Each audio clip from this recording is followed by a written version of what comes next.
தரணிக்க பிறந்தவர் விண்ணின் சுதன், அதை தரணிக்கு சொல்லுது சாம்பல் புதன்.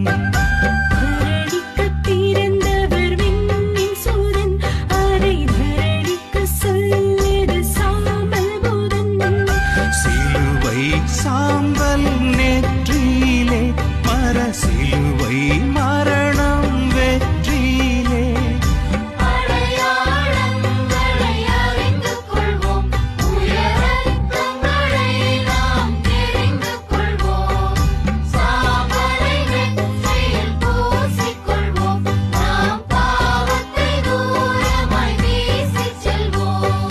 பாவத்தை தூரமாய் வீசிச் செல்வோம்.